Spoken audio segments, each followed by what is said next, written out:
अलिंग दो भगवत मुर्मू दो तेलिंग फोन का जहां दो मांग रपो हुई लेना अबिन सलाह पले फोन नंबर को सेवा का सेवाकान गया अब गमके कथा लिंग इहर के जहां दो अबिना कथा को अड़ी बुगी अड़ी भागी लिंग इहर केते ना दो अलिंग फोन का बेना आदो अबिन से कोना किछि कथा लिंग दोया आदो ओना मांग रे अलिंग किछि कथा सदर सना लिंगा जहां दो अलिंग मन पाटा तक कोन जहां लिंग इहर रे अबिचेरे अलिंग आदो गमके नोय हा दुरकुटिया ना कथा मा एहब कते आतरे लेना जहां दो अड़ी नपाय अड़ी भागी अड़ी जोथात कथा अड़ी दाम कथा बिन अड़ी नात बोना जहां दो अबिना अंजम बना कते अड़ी आयमा दो हा को कुसियत तबना अबिन दो हा नोका बैरी विरोधी मिना का उनको दो को विरोध गया जहां ते अलिंग कुसिय का ना तेना दो अलिंग फोन का बेना अच्छा आदो गमके नोय आदिवासी सेंगल अभियान संगठन तक कोन जहां कथा पसनाव कान आर बांग आवा मारे बेबता तक कोन जहां दो मिना का नारायण मुर्मू मजी बाबा आको अतुरनी आदो नुई आको अतु बगी कते एटा अतु नि मजी बाबा जहां दो मानती कना अपमाने कना जहां दो अब समाज रनी अब व्यवस्था नि मजी बाबा हुई कते तेहेन अब ना जहां मारे मजी व्यवस्था जहां कोंगार कोटे दोसिया जहां दो ओना भूल बड़ी अडी लेकन कथा मेनिया जहां दो मारे व्यवस्था मुचेत गे उचितवा नोकिन मेनिया और इनमें मेनिया जुदी अब मारे व्यवस्था मुचेदवा और आको लगे नवागे जुदी उचितवा एनखान दिना आको आशा संगठन नवा डाते बो सेन खान आबो गेना बो कुचित लेकलिंग बुझो आदो नोय मारे व्यवस्था इदी कते मा बा बकुर कथा मेनेत गया नवा दो रोडोजे कना बो कोचलनो कना बो डांडोमेत को बन बारोनेत को बन जहां दो नितु क्रिमिनल लेका कमी कना मेनिया ना मारे व्यवस्था जहां दो कोंगारू कोटे मेनिया क्रिमिनल लेका कमी कना आदो अलिलिंग मेना तेहेन जुदी अब मारे व्यवस्था जुदी मुचेदोआ बंदो उतरोआ एनखान जहां तिना गे आदिवासी सेंगेल अभियान और अब को तलारे राचा रपाचा चला खान नोआ दो जोतो टोला पिछी ओड़ा पिछी रपाचा मा तहु बर्ती लेकलिंग निनामा आदो एंटे रहो नितु अब व्यवस्था लेका ते दो अब गे बांचाव मेनिया जहां तिना नवा डहार को बनाव का आदिवासी सेंगेल अभियान उनको दो आको डहार बेना फदा लगे को कुरुमुटु कना तबे सुई लेका बोल काते पाल लेका रना कुरुमुटु तको नेलोक कना जहां ते अब चौडर हंडी टेन कोन विरोध रना को मेनिया तबे हंडी रना कथा मेटा वीडियो रे नारायण मुर्मू गंके तकिन की मेनिया नोआ दो बंदो गी दरकार नोआ रेहत कना माने बंदो गी दरकार तबे मेटा रिपोर्टर ओडे मेटा गंके कुकली दो ले आय जे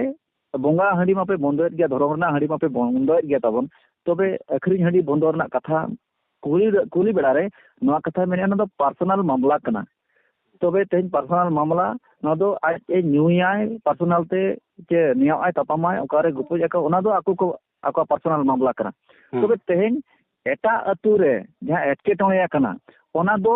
समाज रना एटा एटके टोने नाम के तेन दो अबोरिन होर गे जदी किरिन अखरिन हंडी न्यू कते को बुलुआ तोल कते जहां से को दंपा दाड़ांगोआ बुजु अको तपामा को ओना दो पर्सनल मामला दोस के अदो तेन अबोरिन होर गे मेटांग मेते दो नेलत को पर्सनल मामला और मेटांग नजर तो नेलत को अब समाज रना कथा अदो समाज रे सामटा बनु अकत को आदिवासी सेंगल अभियान जहां ते नितु सेंगल को सलगाव का अब समाज रे अब सावता रे अब जाति रे धर्म रे जहां तिना ओना लोतरो अतार कते या नवा डहार को बनाया ओना मना अलिमा उचित बोलिंग नामया अदो एंते रहो अड़ी जथातना कथा बिन लay किया दुरकुटिया इदी कते तबे तेन एपिरेडे मा मेना अकत गे तबना आदो नोय अबिना कमी होरा लिन नेलया जुमिद रना कमी होरा कान तबिना आदो ओनेना कथा उरुल ओडक कते जहां तिना बिन लay कत बन तबे तेन दो अबिटेन कुकली लिन दोया नो जुमिद बाबते तेन अब बांग एपेरेंडे कते बांग तुपु तपम खौ खमड़ाव कते ओका लेका रे खान अब जुमिद हुआ निगे अबिटेन कुकली लिन दोहो का गंके आदो मासे लay आबन बिन अड़ी नपाय कुकली कना तबिन और ओना मना रे जहां कथा बिन दोहो किया ओना रे अलिना खाटो न्यो लay कते तेहेन अबिना ना कुकली चितान रे कथा लिन दोया होय तो अबिन जहां बिन मेन किया आदिवासी सेंगेल अभियान सलखान मुर्मू नारायण मुर्मू जहां को नुकुआ कमी होरा आ नुकुआ उयहर भावना खन नोआ लिन मेना नुकु दो अकिल ज्ञान तको खाटोआ होयतो उना अकिल ज्ञान बांगनु बनुते उनी नोआ जहां बुझेवा जिनिस अबिन बिन बुझेव दाड़े कना लिन बुझेव दाड़े कना सावतारिन सांगे हर को बुझेव या नोआ बाको बुझेव दाड़े कना ना दो अकिल ज्ञान खाटो हुई दाड़े आर बखाय दो आंधा पतियो तको पतियो कना आंधा पतियो दो ना दो जहां सरिया बांग कना ओना मेद जपित कते को पतियो कना ओना दो अंधो भक्तो दो अनकान को हुआ जहां भक्तो कनाय जहां भक्तो जहां मेन किया ताया जी उनी जहां मेना ओनाते चला आय hoito aja akil gyan tai banu anang khato gya bai bujhau dare kana oka besa barija ar bakhai do uni jahai na ajit aka che ajit na jahai bhokto tai jahai manawe kana bonga leka che bonga mente manawe kana uni miya katha med japit kate e puthiok kana med japit kate na barya jinis ondho bhokto ar bakhai do akil gyan te khato ine barya jinis ge huyuga ado noa abina katha re do na ine gilin mena ठीक है बुझे हर तो को बुझे को बांग बुझे हर तो बाको बुझे अतिसा बाको बुझे हेचे हाय हाय खाद अबिना कुकली ली हिजुक कना अडी जथात कुकली कान गया आर चेकाते नो कुकली दो आर नो चितान रे गपाल माराव चे मिटी कथा दोहो रेना दाव बिन एमा का लिया ना अडी मारंग कथा कान गया सरहाव गे अबिन हो अदो नोडे जत्तो हर गे बन मेनेया जुमी दो आबो कोई हो बाय मेनेया बाबो जुमी दो आर जुमीत काते तो चे दाड़े नामोआ ओना हो जतो को बड़ाय जहां तिना संगठन आबो सांताड़ रे मेना कोआ ना चे सांताड़ सावता रे नोडे जहां तिना संगठन को मेना कोआ कमी कना बोन जतो गे को मेना जुमिदो आबो इखा जुमिदो आबोन दो उनको तो को मेना आको संगठन रे जुमिद आको लेकाते जुमिद को खोजो कना जतो गे आसे का कथा जदि मेन खाय दो जुमिदो आबो उनी मेना आसे का लेकाते बन जुमिदो सेंगेल अभियान कथा बिन मेन खाय दो उनी जुमिद उनी दो सेंगेल अभियान लेकाते जुमिद उनका के पेशारिन को मेन खाय दो उनी संगठन मेन खाय दो पेशा लेकाते जुमिद ठीक है उनी दो आको अपना अपनी लेकाते जुमिद ओको जना राजनीति पार्टी रे मेन खाय दो को दो जेएमएम रे अब तो जेएमएम लेकाते बन जुमिद का दो उनका के जुमिदो रेनांग हो अडिगान कारण मेना अडिगान लगते आबो बन जुमिदो कना ओकारे हांडी पुरो बन न्यूया ओंडे होबन हर बन जारा कना हांडी पुरो न्यू लगत बन जुमिदो कना ओकारे हा छाता पता छपरी ने करे बन जुमिदो कना ओंडे हो आबो दो ओना लगत बन जुमिदो कना अद जुमिद बाबो गोटा के बन जुमिदो कना अपन अपिन इखर इतो धरिते अलिन जहाय को सरा लिन गलमाराव या चेलिन बड़ाय आकात को नीत धरिते ओकोय हो आबो सावतार नंग जुमिद लेकाना उइहर दो बाको सदर का अलिन थे che baliñ anjom akka che bako kami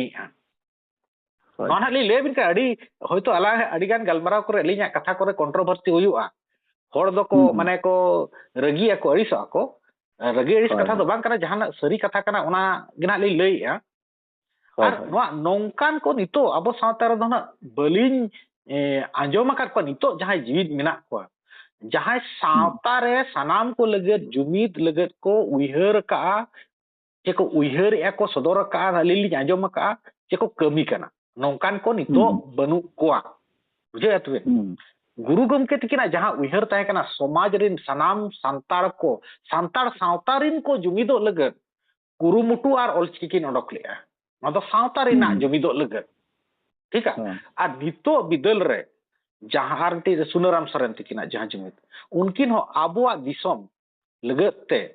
che abua disom re abo bon raja nongkana bitite abo ko jumido lagat kin kurumutu lea mungkin akin lagat to bang akin lekate do bang arho bitik lin leya bina baba tilka tikin unkin ho abua disom re abua raj birsa muda abua disom re abua raj Sindhu Kanhu आबोआ दिसम रे आबोआ राज रे जखन को interfere इंग्रेज को उनजो की लड़ाई लेना नोआ को होय कना आबो सावता रेना उहिर कते सावता लेकाते जुमिद दो रेना नुकुआ दो कुरुमुटु ने इना जहालिन हापड़ाम को कथाली लई किया ठीक है ओना छाड़ा कते नितो जहां संगठन रिन गे जे जहां रिन गे जहां तिना होड़ सला लिन गलमराव किया होला हो लिन गलमराव काना जुमिद दिदी कते उनको तो आको लेकाते जुमिद को खोजो कना abo lekate do bangge ठीक है का नोडे अबिन बुझो बिन abo do okoy kana bo abo mane do abin node lin kuli nyok bina bin chika tana ali sumuli roda onde hoyto abin ho bor bin bujewa heche to ali hoyto chini lei ya ona sari li e khali li ya bain bujau dare ali abo mane do okoy bin bujewa node jodi lin mena abo sawta mane santar sawta do na abo mane do santar sawta तो सांतार सावता में तो check बिन भाबिया अबिन सांतार सावता में तो check बिन भाबिया मालूम बिन अब सांतार भीतर रे जहां साव साव ताहन तुलुज ते समाधान के अब तला रे जहां मिसा कना ओना जहां अब सांतार सावता दन इन मोनेया ᱟᱵᱚ ᱥᱟᱱᱛᱟᱲ ᱵᱷᱤᱛᱤᱨ ᱨᱮ ᱡᱟᱦᱟᱸ ᱛᱤᱱᱟᱹᱜ ᱜᱮ ᱱᱟᱦᱟᱜ ᱢᱮᱱᱟᱜ ᱟᱠᱟᱫ ᱟᱵᱚ ᱥᱟᱶ ᱛᱟᱞᱟᱨᱮ ᱢᱟᱱᱮ ᱫᱚ ᱱᱟᱦᱟᱜ ᱟᱵᱚ ᱥᱟᱱᱛᱟᱲ ᱥᱟᱶᱛᱟ ᱨᱮᱫᱚ ᱢᱟᱹᱡᱷᱤ ᱟᱹᱨᱤ ᱨᱮ ᱦᱳᱭ ᱦᱳᱭ ᱢᱟᱹᱡᱷᱤ ᱟᱹᱨᱤ ᱨᱮ ᱡᱟᱦᱟᱸᱭ ᱥᱟᱱᱛᱟᱲ ᱠᱚᱵᱤᱱ ᱢᱮᱱᱟ ᱥᱟᱱᱛᱟᱲ ᱡᱟᱹᱛᱤ 12ᱴᱤ ᱯᱟᱹᱨᱤᱥ ᱨᱮᱱ ᱱᱩᱠᱩ ᱡᱟᱦᱟᱸᱭ ᱠᱚ ᱥᱟᱶᱨᱮ ᱢᱮᱱᱟᱜ ᱵᱚᱱᱟ ᱥᱚᱢᱟᱡᱽ ᱨᱮ ᱩᱱᱠᱩ ᱵᱤᱱ ᱢᱮᱱᱮᱫᱼᱟ ᱛᱚ ᱦᱳᱭ ᱦᱳᱭ ᱦᱳᱭ ᱤᱠᱷᱟᱹᱱ ᱟᱹᱞᱤᱧᱟᱜ ᱩᱭᱦᱟᱹᱨ ᱪᱮ ᱦᱟᱯᱲᱟᱢ ᱠᱚᱣᱟᱜ ᱩᱭᱦᱟᱹᱨ ᱟᱹᱞᱤᱧᱟᱜ ᱩᱭᱦᱟᱹᱨ ᱱᱚᱰᱮ ᱫᱚ ᱦᱟᱸᱜ ᱡᱟᱦᱟᱸ ᱞᱤᱧ ᱥᱚᱫᱚᱨᱮᱜᱼᱟ ᱟᱹᱞᱤᱧ ᱞᱮᱠᱟ ᱛᱮᱫᱚ ᱵᱟᱹᱞᱤᱧ ᱫᱚᱦᱚᱭᱮᱜᱼᱟ ᱱᱚᱣᱟ ᱫᱚ ᱦᱟᱯᱲᱟᱢ ᱠᱚᱣᱟᱜ ᱥᱮᱫᱟᱭ ᱟᱵᱚᱣᱟᱜ ᱟᱹᱨᱤ ᱞᱮᱠᱟᱛᱮ ᱟᱹᱞᱤᱧ ᱫᱚ ᱦᱟᱸᱜ ᱠᱟᱛᱷᱟ ᱞᱤᱧ ᱫᱚᱦᱚᱭᱮᱜᱼᱟ ᱱᱚᱣᱟ ᱫᱚ ᱦᱟᱸᱜ ᱴᱷᱤᱠ ᱞᱤᱧ ᱫᱚᱦᱚᱭᱟ ᱵᱟᱹᱞᱤᱧ ᱫᱚᱦᱚᱭᱟ ᱱᱚᱣᱟ ᱫᱚ ᱟᱹᱵᱤᱱ ᱜᱮ ᱛᱩᱞᱟᱹ ᱯᱟᱹᱭᱞᱟᱹᱭ ᱵᱤᱱ ᱟᱨ ᱵᱟᱠᱷᱟᱡ ᱱᱚᱣᱟ ᱟᱹᱵᱤᱱᱟᱜ ᱪᱮᱱᱮᱞ ᱢᱟᱫᱽᱫᱷᱚᱢ ᱛᱮ ᱡᱩᱫᱤ ᱡᱟᱦᱟᱸᱭ ᱠᱚ ᱟᱸᱡᱚᱢᱟ ᱩᱱᱠᱩ ᱠᱚ ᱛᱩᱞᱟᱹ ᱯᱟᱹᱭᱞᱟᱹᱭᱟ ᱟᱸᱫᱷᱟ ᱯᱟᱹᱛᱭᱟᱹᱣ ᱞᱮᱠᱟᱛᱮ ᱟᱸᱫᱷᱟ ᱵᱷᱚᱠᱛᱚ ᱞᱮᱠᱟ ᱫᱚ ᱟᱹᱞᱤᱧᱟᱜ ᱠᱟᱛᱷᱟ ᱫᱚ ᱟᱞᱚ ᱠᱚ ᱯᱟᱹᱛᱭᱟᱹᱣᱟᱜ ᱢᱟ ᱛᱩᱞᱟᱹ ᱯᱟᱹᱭᱞᱟᱹ ᱡᱤᱱᱤᱥ ᱠᱟᱱᱟ ᱛᱚ ᱟᱹᱞᱤᱧ ᱫᱚ ᱚᱱᱟ ᱞᱮᱠᱟᱛᱮ ᱠᱟᱛᱷᱟ ᱞᱤᱧ ᱫᱚᱦᱚᱭᱮᱜᱼᱟ ᱛᱚ ᱚᱱᱟ ᱞᱮᱠᱟᱛᱮ ᱥᱟᱱᱛᱟᱲ ᱥᱟᱶᱛᱟ ᱢᱮᱱ ᱞᱮᱠᱷᱟᱡ ᱫᱚ ᱥᱟᱱᱛᱟᱲ ᱡᱟᱹᱛᱤ ᱥᱩᱢᱩᱝ ᱫᱚ ᱵᱟᱝᱜᱮ ᱟᱵᱚ ᱢᱟᱹᱡᱷᱤ ᱟᱹᱨᱤ ᱢᱟᱫᱽᱫᱷᱚᱢ te ᱪᱮ ᱢᱟᱹᱡᱷᱤ ᱟᱹᱨᱤ ᱨᱮ ᱯᱟᱹᱛᱭᱟᱹᱣ ᱵᱷᱤᱛᱤᱨ ᱨᱤᱱ ᱠᱚ ᱟᱵᱚ ᱚᱠᱚᱭ ᱠᱚᱠᱚ ᱯᱟᱲᱟᱣ ᱠᱟᱱᱟ ᱪᱮ ᱢᱟᱹᱡᱷᱤ ᱟᱹᱨᱤ ᱛᱟᱞᱟᱛᱮ ᱟᱵᱚ ᱥᱟᱶᱛᱟ ᱥᱟᱶᱛᱮ ᱟᱨᱦᱚᱸ ᱡᱟᱦᱟᱸᱭ ᱠᱚᱠᱚ ᱯᱟᱲᱟᱣ ᱠᱟᱱᱟ उनको को गे अब दो सांतार सावता मेंते दो बन मेना जहां लेका अब माझी अरी रे ओकोय को मेना को अली ले दिया को नोन हा जदी अरी लेकाते जदी एड़ेली ले हा कमार कमार जहां पाले बजाव बन कना उनी हो अब सावता अरी लेकाते बन बर्तन आका दिया एनखान अब सावता अरी नि होड़े हुईना चे बांग हुईया आदो अली लिज मेने कमार कमार अब सांतार सावता रिक बिन भवी करा चे बांगे माझी अरी ते उनी बन बर्तन कना अब हुयो कना घसी बुढ़ी सूत रे छटियर रे उनी बन लक्तिये कना उनी होना बर्तन लेका के पराब पुनई करे पिठा चावले सुनुम को बन एमाय कना हुडू बन एमाय कना बचर रे सांतार सावता नि भरी के चे अब हुयो कना मुची जहाय तुम दा खरना बन कना नुई हो बर्तन काय कना बन होय होय আর उनका के आबोआ करे होय रोड करे नपित को आबोआ लुगड़ी को बनाव एक पेणे को नुकु आबो सांतार सावतारिन मेंत बिन भवित को चे बांग रादा लिजा कथा दो बांग करा बिन भवि को बिन भवि दरे को सांतार सावता तो मेन लेखाय दो आबो सांतार सावरे जहां को ताहे को साव साव के सांतार सांतार जाति तो ना बलिन मेने सांतार सावता तो जहां को सांतार जाति सला साव साव रे को ताहन कना माझी अरी तला तबन ताहन कना उनको के हुयो कना को सांतार और उनको के आबो सांता वचन मेनखा दो उनको जतो होड़ तुलु तेगे आबो बन बचाव दाड़ेया नोआ नोआ अलिना कथा रिन दो के आचे नोआ दो सांतार अरी लेकाते चे हपड़ाम को कथा लिन दो के मसे लेबे हां वा अरी लेकाते के ना और नोडे ना कथा लिले करे गुरु गोमके तकिन उनकिन हो आदिवासी सावता सचेत लाकचार सेमलेट नोआ दो सांतार सावता सावता सावता सचेत लाकचार सेमलेट दो बकिन में नितुम का चे आदिवासी आदिवासी को दो जहां आदिम कर खोज बसी आबो सावरे का आबो हो मांग बसी कना बोन आबो सावरे जहां को ताहे कना आबो लगती लगन उनको हो आबो सावरे आदिवासी को गे कना को तो एसटी रे बाको जामा कर रहो उनको तो मांग रे आबोरिन मूड बसी कान गया को उनको आदिवासी को सावता सचेत सामाजिक शिक्षा माने सामाजिक शिक्षा समाज रनांग रीति रिवाज चेत लेका रे बांचाव दो चेत का बन चेत को आबो कल्चर चेत का बंचाव ओना कमी लगत किन कुरुमुटु लिया सांतार लगत समुद दो बांगे आबो लड़का को मेना को आबो ठाई मुडे को आबो सावरे सांतार मेना को नवा दो नको जतो अलिया कथा बलिन मेने सांतार सांतार दो सांतार सुम को हापड़ाम को कथा गलिन मेने तेहेना अबिना तला रे दो हापड़ाम को कथा आबो अरी लेका ते ना कथा लिन दो है ठीक है का आबो सावता रे तो हुयो कना सावता मेन लेखाय दो सांतार सावता मेन लेखाय दो नुकु कोला मेन किया जहां माझी अरी तलाते आबो जोपड़ाव साव साव रे मेना बना हेचे का आबो जुमित चे लेका रे हुयो हेचे का नो जे आबो सावता मेना सावतार ना मिटे सिस्टम मेना नो सिस्टम तलाते के नो दो जुमित हुयो संगठन माध्यम ते दो तिसो बाय हुयो बांग हां बिना ओड़ा रे जदी जुमित बिन मेनेया ओड़ा होड़ तला तक तो जुमित हुआ अभी तो बारहेरिन होड़ दो बाको जुमित दाड़े बिना बांगा बांगा एनखा आबो सावता रे उना चरहा सिस्टम मेना जहां सिस्टम ते सेदाय को जुमित लेना सिदु कन्हू बाबा तिलके बिरसा मुंडा उन समय रे जुमिद लेना को जुमिद को ताहे कना हम्म उन जो तो ओका संगठन को बाय ताहे कना ओका राजनीति पार्टी को बाय ताहे कना एनखाज उन जो को जुमिद लेना नोआ को बांग तुलुते नितो बोन जुमिद बोन मेनोगो कना चबोन मेने जहां तिना आबो दो संगठन माध्यम ते राजनीति माध्यम ते होय होय एनखाज दो आबो लेकाते दो बाबो जुमिद दाड़े कना चे आको लेकाते मा जुमिद मेना बोन के नितो बीजेपी जुमिद कना राजी आय आको लेकाते ओने बोन मेसा कना का आको लेकाते बोन जुमिद कना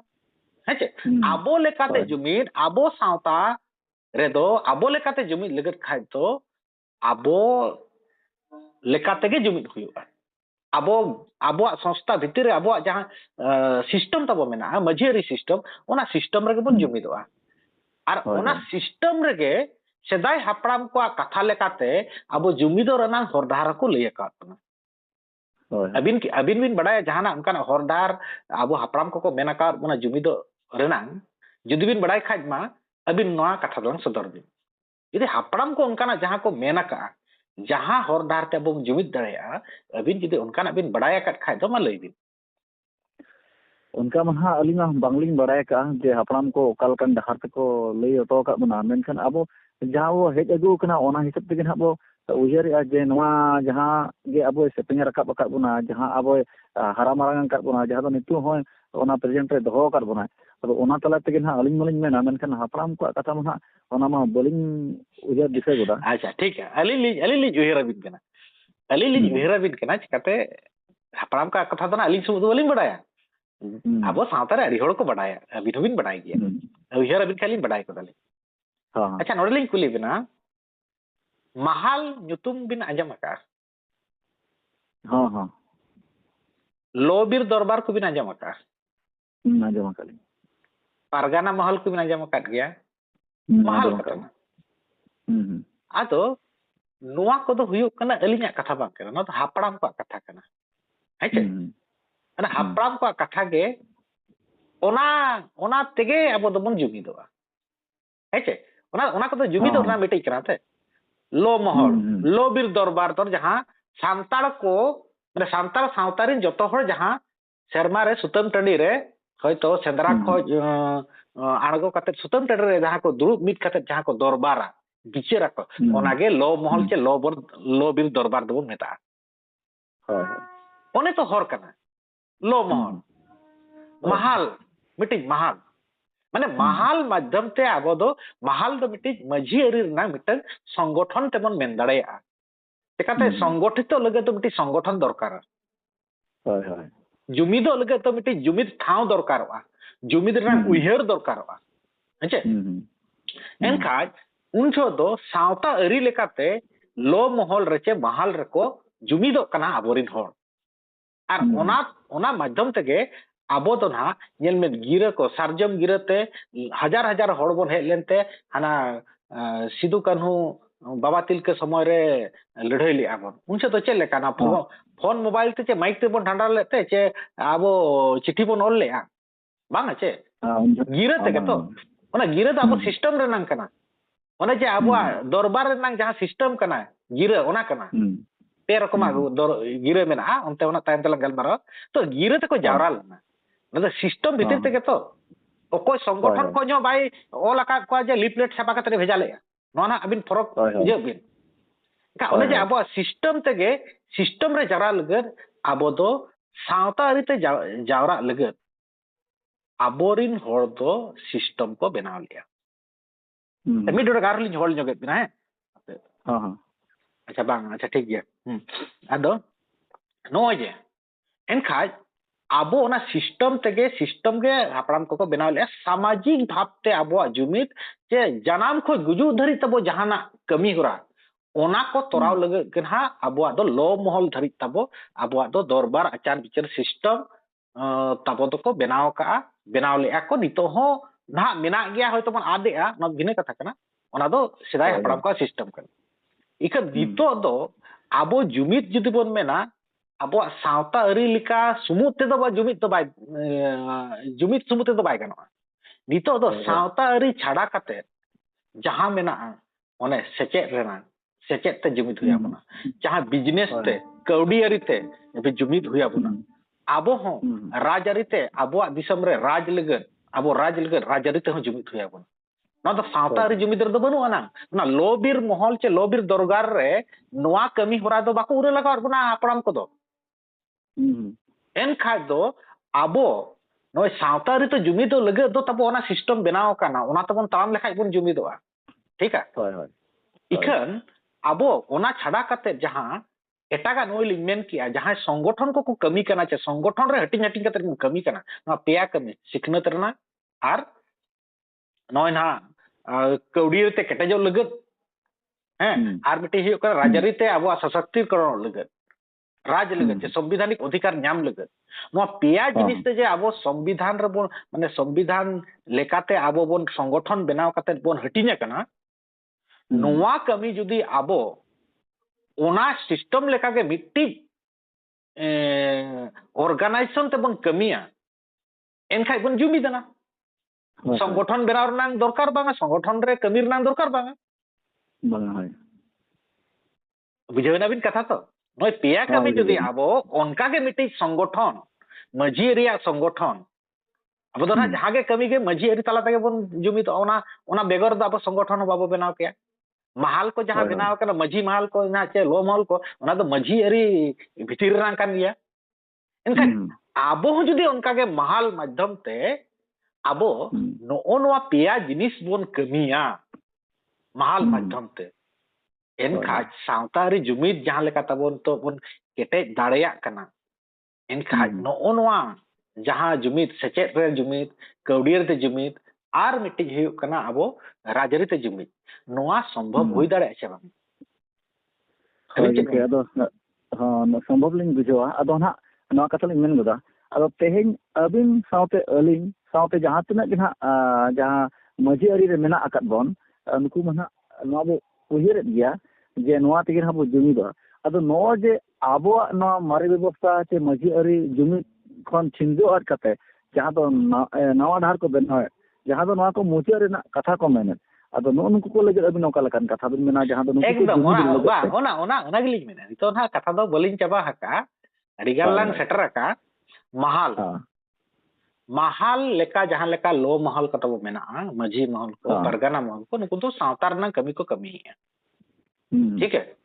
माने मजी अरी रे पतियो होड़ कना को मजी महल चे परगना महल को जहां बोन मेनेया लो महल रना कथा ओना दो मजी अरी ना सिस्टम रे कना सामाजिक व्यवस्था रना कना एनका नितो जुदी ना महल के आबो जुदी सिचेत रेना मिटिज महल बोन बनावा माचेत को मिटिज महल हुयुआ ठीक है स्टूडेंट को मिटिज महल हुयुआ माने दो मजी अरी भितिर ना कना मजी होपन को कना ओंडे दो ना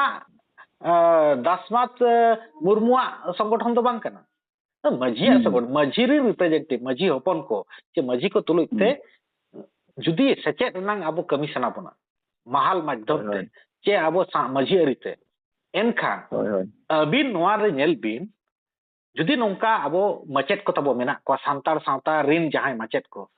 नुकु मचेत महल रको जुमिदोआ आर सचेत रनांग को कमिया पठुआ को जुवन महल जहां मजी होपन को कना जुवन को कना को उनको जुवन महल बनाव कते आको मजी अरी लेकाते आको जुवन को कमी को कमिया सेचेत रेना जहां के एनखाज अबिन नेल बिन नोआ जगह रे सेचेत कमी रे एटा संगठन रे चला रना अबो लक्ति मेना आकी अबिन नोआ गे ले बनुआना एनखे बाय लक्ति के बाय ताइन खाय दो नितो तो नोआ को बाबो बनाव काते आबो एटा संगठन बन चला कना सावतारी सेचेत लगत नितो ओकार हो बाबो ने लेखाय दो आबो आशा कर चला हुई आबोन कना ऑल चिकी चेदो लगत एटा आबो मजी को महल बनुते नितो ओंडे चला हुई आबोन का जहां गे एकेडमी सांतार एकेडमी चेदर को ओंडे बन चला कना सेंगेल अभियान चेदर को ओना ना आइसेट ओंडे बन चला कना नितो आबोआ जदी संगठन बाय चला खाय दो ओकार बन संगठितो तो ओना लगत आबोआ दो नोआ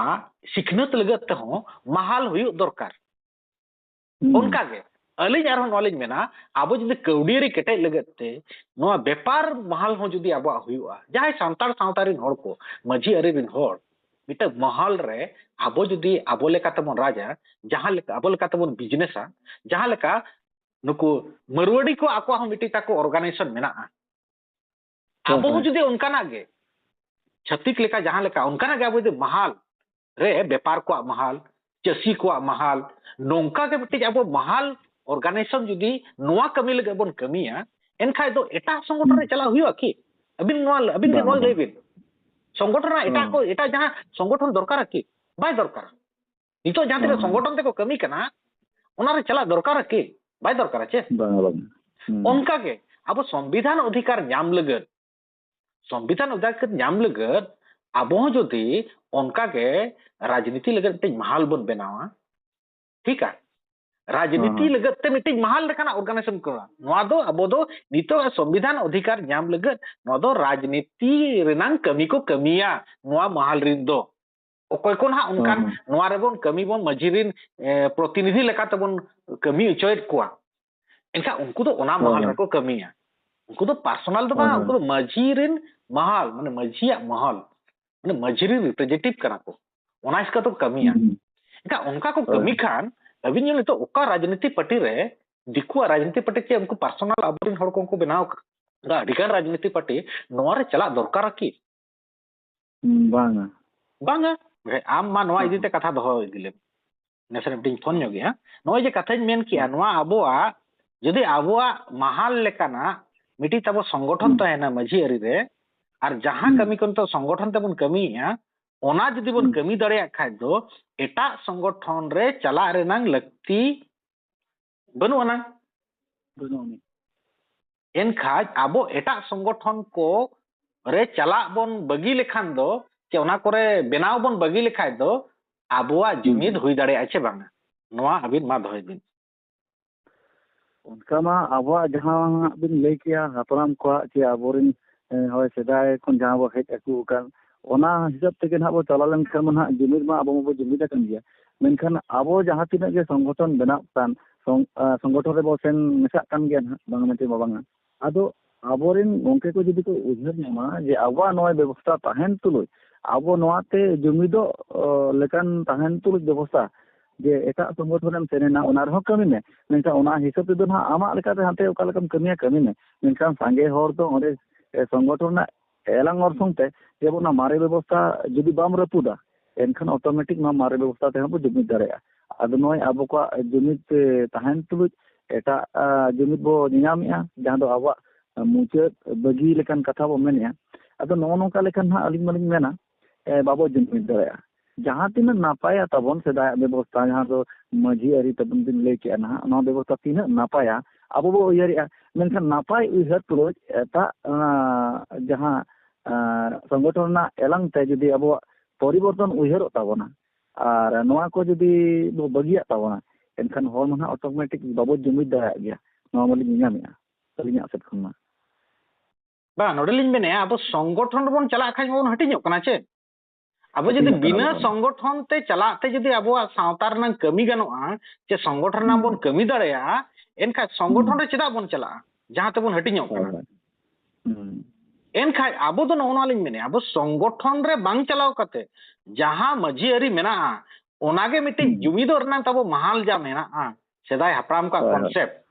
अब तो ओना बन जुमिदो आसे जुमिदो जदि बन मेनिया अब तो संगठन बन चला का जहां जहां के संगठन चलाव दरे एनका बन हटिញकना जहां जहां रे पॉलिटिकल पार्टी संगठन के चलाव दरे गया होय अदो नो गानो आचे बा हां गानो गान दो गानो तो नापाय गानो जदि ओना व्यवहार गान लेखन जतो के गानो खान गया अदो नो अब संगठन तला ते हो अडी आयमा मेना का को तबन जहां मुतुल खुंटी ना निजोरा नितुम उपरुम हो हरलांग मा मेना का के तबन उजर जे नवा संगठन मिटang ayurin बेना लेन खान इन्या के मिटang